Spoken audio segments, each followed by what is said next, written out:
আমার পরিবারের বহুদিনের যোগাযোগ। ডানকুনিতে যদি তখন 10টা পরিবার থাকতো পুরনো পরিবারের মধ্যে, তার মধ্যে চিন্ময়ীদের বাড়ি আর আমাদের বাড়ি। চিন্ময়ীর কাকা আমার বাবার বন্ধু, সেই হিসেবে পরিবার সূত্রে আমাদের বন্ধুত্ব। আর আমি যখন শিশুক্ষেত্রে প্রাইমারিতে পড়তাম তখন চিন্ময়ী ওই ডানকুনি বৃদ্ধাশ্রমের সেকেন্ডারি উঁচু ক্লাসে পড়তো, অনেক উঁচু ক্লাসে। সেই থেকে যাওয়া আসা, ভালোবাসা, দেখা হলেই রাস্তায় কথা বলা, কেমন আছিস, কোথায় পড়ছিস, কি পড়াশোনা করছিস, নানা রকম খোঁজ খবর নেওয়া। তারপরে অনেকগুলো বছর চলে গেছে, আমারও বিয়ে হয়ে গেছে, পড়াশোনা শেষ করেছি, দীক্ষাও হয়ে গেছে। বিয়ের আগেই আমার দীক্ষা হয়েছে। দীক্ষাটা হয়েছিল গুরুর কাছে, ঠিক কথাই, কিন্তু গুরুকে আমি বেশি দিন পাইনি, গুরুর সান্নিধ্য পাইনি।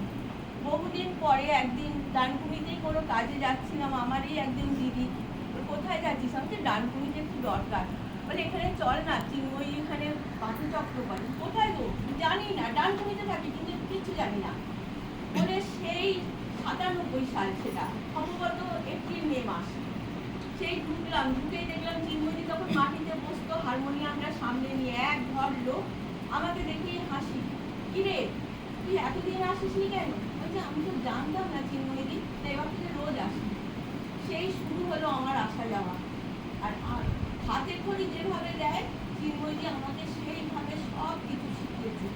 ঠাকুর, মাস, স্বামীজির সম্পর্কে দীক্ষা নিয়েছিলাম, কিন্তু সেরকমভাবে বেশি কিছু শিখতে পারিনি, জানতে পারিনি।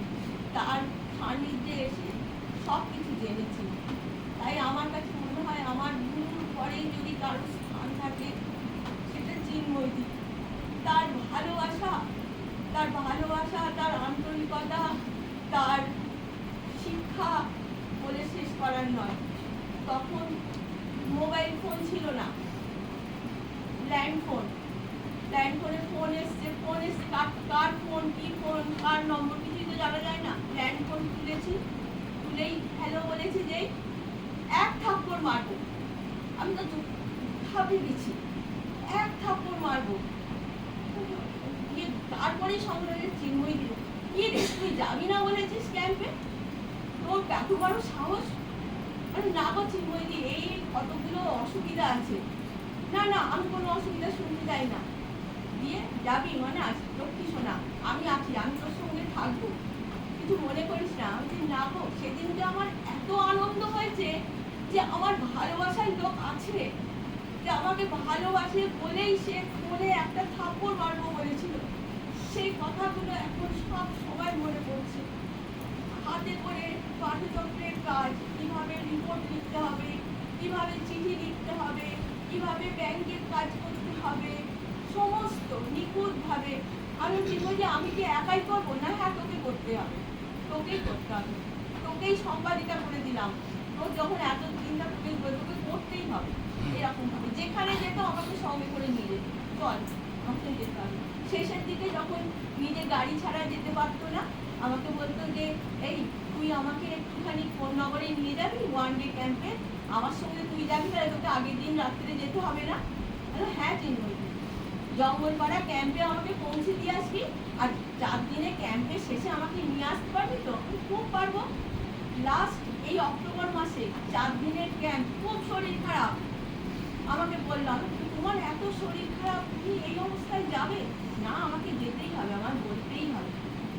সেই ওই প্রায় কোলে করে তাকে ওপর থেকে নামিয়ে গাড়ি করে নিয়ে চিন্ময়ীকে আমি বাড়ি ভাড়ায় পৌঁছে দিলাম। এইরকম তার জোর ছিল আমার উপরে, এইরকম ভালোবাসা ছিল। তাই বলছি সব কিছু, সব দায়িত্ব সমস্ত কিছু রেখে গেল।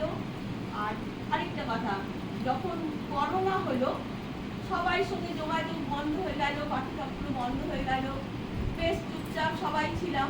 হঠাৎ ফোন করে বললো এরকম করে বন্ধ করলে তো হবে না, পাঠচক্র চালাতে হবে।